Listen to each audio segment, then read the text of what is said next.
Սիրելի հայրենակիցներ, հարգելի գործընկերներ, նախ թույլ տվեք ձեզ շնորհակալություն հայտնել, որ այսօր այստեղ մեզ հետ միասին քաղբանտարկյալների կարևոր հարցը քննարկելու համար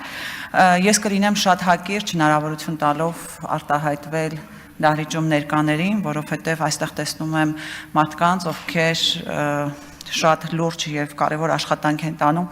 քաղբանտարկյալների պաշտպանության հարցում, նաև հասկանում եմ, որ ձեզանից յուրաքանչյուրը շատ զբաղված է, նկատի ունենալով, որ ձեր իրավապաշտպան գործունեության ընթացքում պարբերաբար անհրաժեշտություն կա մասնակցել տարբեր քննչական գործողությունների եւ դատական նիստերի, հետեւաբար փորձեմ հարթակը ավելի շատ տրամադրել ձեզ։ Ես ուզում եմ պարզապես խոսքս սկսել նրանով, որ իրականում Հայաստանի Հանրապետությունը վերածվել է քաղաքական ճնշումների եւ հաշվեհարդարի գործիքի եւ այսօր իշխանությունը ծառայում է վախի մթնոլորտի ստեղծմանը եւ իրենց իշխանությունը ամեն գնով պահելու համար իրավական պետության հիմքերի կործանմանը։ Չեն գործում իրավունքի պաշտպանության մեխանիզմները, իսկ քաղաքական եւ քաղաքացիական իրավունքներ եւ երաշխիքներ հռչակող օրենքները դարձել են զուտ հռչակագրային փաստաթղթեր։ Ժողովրդավարության հետընթացի պայմաններում իհարկե ահագնացել են քաղաքական ճնշումները եւ այս պարագայում մեր տվյալներով 60-ից ավել իսկ իմ գնահատականներով գրեթե 70 անձ ենթարկվում է քրեական հետապնդման, բնականաբար քաղաքական դրդապատճառներով, իսկ նրանցից գրեթե 40-ը գտնվում են քրեակատարողական հիմնարկներում։ Քրեակատարողական հիմնարկներում են գտնվում գրեթե լավ, այսպես փորձեմ թվարկել, Հայաստանյաց առաքելական Սուրբ եկեղեցին ներկայացնող arczepiskoposներ, հոգևոր սպասավորներ եւ ծառայողներ, հայրենիքի պաշտպանության գործում իրենց կյանքը նվիրաբերած զինծառայողների ընտանիքների անդամներ եւ կամ հարազատներ, ընդդիմադիր քաղաքական կուսակցությունների ղեկավար մարմինների եւ երիտասարդական միությունների անդամներ, քաղաքական եւ քաղաքացիական գործունեություն իրականացնող եւ կամ քաղաքական իշխանություններին քննադատող անձինք, հասարակական եւ բարեգործական գործունեություն իրականացնող անձինք, Հայաստանի Հանրապետության եւ Արցախի Հանրապետության ազգային ժողովների падգամավորներ, համայնքի ղեկավարներ, ավականիներ եւ տեղական ինքնակառավարման մարմինների աշխատակիցներ։ Այս անձանցից յուրաքանչյուրի գործին կարծում եմ կանդրադառնան այսօր այստեղ ներկա փաստաբանները, բայց պետք է հստակ նշենք, որ նշված անձինք ԵԽԽՎ 2012 թվականի 19:00 բանաձևով համապատասխանում են քաղբանտարկյալի կարգավիճակին, ինչպես հիշում եք,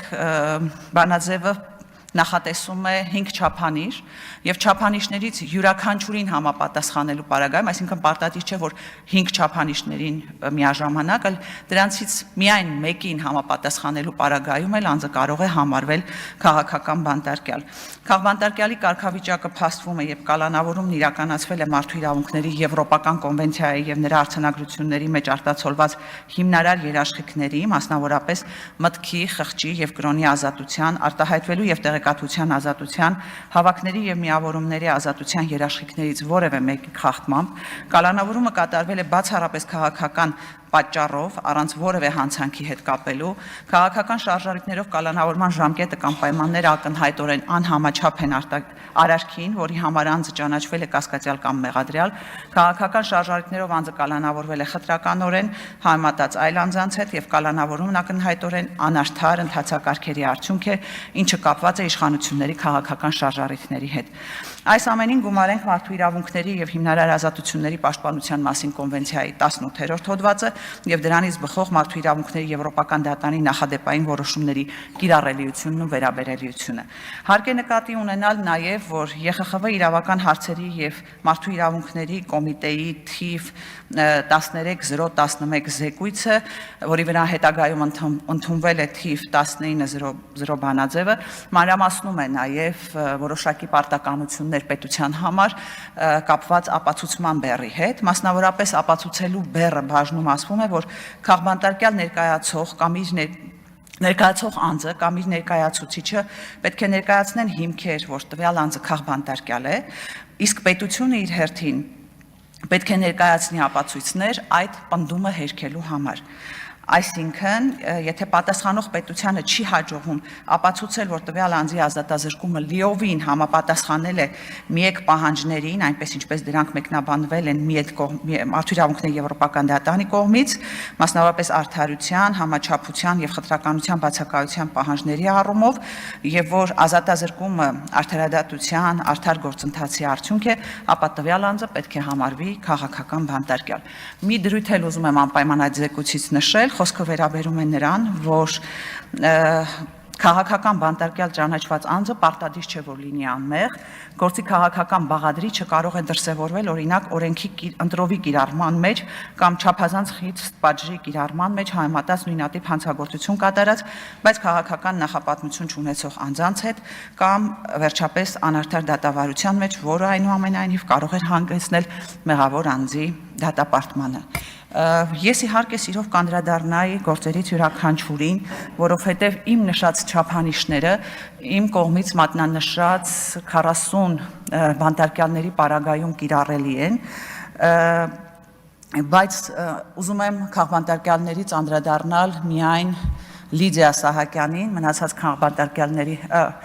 Մանթաշյանին, ներողություն, Լիդիա Մանթաշյանին, մնացած քաղբանտարկյալների հետ կապված խնդրի բարձրացումը թողնելով այսօրվա մասնակիցներին,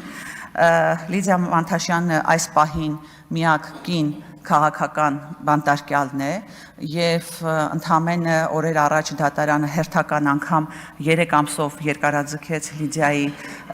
կալանքը եւ դա այլ կերպ, քան պատիժ Լիդիայի նկատմամբ հնարավոր չէ որակել, որովհետեւ ակնհայտ է, որ այդ կալանքի հետևում իրականում թաքնված է քաղաքական պատվեր։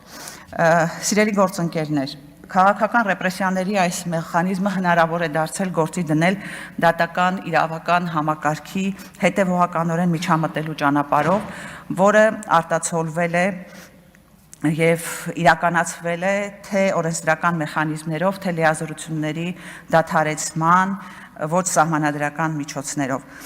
Գործադիրի ղեկավարի ուղիղ ցուցումներով քաղաքական, հանրային եւ ռազմական գործիչներին կալանավորելով, դատարանների շրջափակումով, դրանց անկախության վերացումով, սահմանադրական դատարանի բարձրագույն դատական խորհրդի կազմը քաղաքական նպատակահարմարությամբ փոխելով, քաղաքական ցուցումներին չենթարկվող դատավորներին հեռացնելով, ուժային բացառապես մեկ անձի շահերին ուժային կառույցները բացառապես մեկ անձի շահերին ծառայեցնելով, այսինքն արդյունքում մենք ստացել ենք մի իրավիճակ, երբ դատաիրավական համակարգը վերածվել է քաղաքական մահակի։ Հայաստանում մարդուն կալանավորելը այլևս ոչ թե բացառիկ, այլ պատժիչ միջոց է։ Ուզում եմ խորը ափսոսանքով արձանագրել, որ այսօր չկան միջազգային կառույցների կողմից քաղբանտարկյալների վերաբերյալ պատշաճ արձանագրումներ եւ գնահատականներ, ինչն էլ շատ հաճախ որպես հակափաստարկ ներկայացվում է իշխանությունների կողմից։ Եվ սա լուրջ խնդիր է, բայց սա նաեւ միջազգային կառույցների խնդիրն է։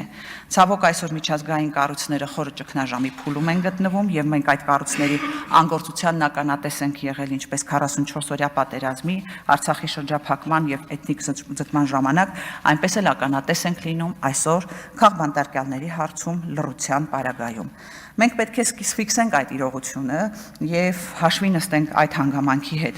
Այդպիսին է այսօր աշխարհաքաղաքական պատկերը,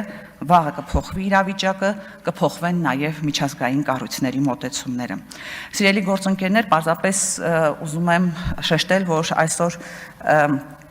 շրջանառության մեջ է դրված հայտարարություն եւ մենք ակնկալում ենք նաև, որ կլինեն հայտարարություններ, առաջարկություններ այս հայտարարությունը լրացնելու համար։ Պարզապես ուզում եմ հիշատակել հայտարարության վերջին հատվածը, որտեղ ազգային ժողովը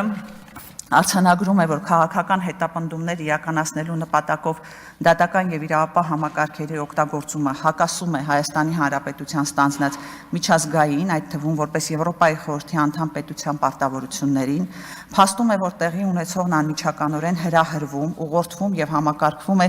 երկրի բարձրագույն իշխանության ներկայացուցիչների կողմից, ինչը խարխլում է երկրի սահմանադրականության հիմքերը, քայքայում է հանրային վստահությունը, խեղում է արդարադատության համակարգը եւ կազմաքանդում է իրավական պետության հիմքերը, որոնք ինքնին մարդու մարդու եւ պետական իշխանության դեմ ուղղված հանցագործություններ են։ Իր լիակատար համերաշխությունն է հայտնում բոլոր քաղբանտարկյալներին, քաղաքալաճյալներին եւ նրանց ընտանիքներին, պահանջում է դատարանների անկախության ապահովում, ընդդիմադիր գործիչների նկատմամբ իրականացվող հետապնդումների դադարեցում, բոլոր քաղբանտարկյալների ազատ արձակում, հրավիրում է Եվրոպական միության, Եվրոպայի խորհրդի, ԵԱՀԿ-ի, ՄԱԿ-ի, Մարդու իրավունքների գերագույն հանձնակատարի, միջազգային իրավապաշտպան կազմակերպությունների, ինչպես նաև Հայաստանի Հանրապետությունում հավատարմագրված բոլոր դիվանագիտական ներկայացուցչությունների ուշադրությունը տեղի ունեցող բացահայտ հակաժողովրդավարական եւ հակաիրավական գործընթացների վրա, ակնկալելով հստակ գնահատականներ Հայաստանի Հանրապետության իշխանությունների կողմից իշխանության ճյուղերի միջև հավասարակշռման եւ փոխզսպման մեխանիզմների խաթարման եւ քաղաքական զանգվածային բռնաճնշումների առնչությամբ եւ վերահաստատում է Հայաստանի Հանրապետության հանձնառությունը միջազգային չափանիշներին համապատասխան իրականացնել քաղբանտարկյալների իրավունքների եւ ազատությունների պաշտպանություն։ Այսպիսին է հայտարարության պահանջները, այսպես ասեմ, ձևակերպումները, որոնք ուղղված են ինչպես իշխանություններին, այնպես էլ միջազգային կառույցներին, սակայն մենք ակնկալում ենք, որ այսօրվա լսումների արդյունքում այս հայտարարությունը կլրամշակվի եւ ավելի համապարփակ կներկայացնի այն իրավիճակն եւ պահանջները, որ այսօր առկա են մեր երկրում։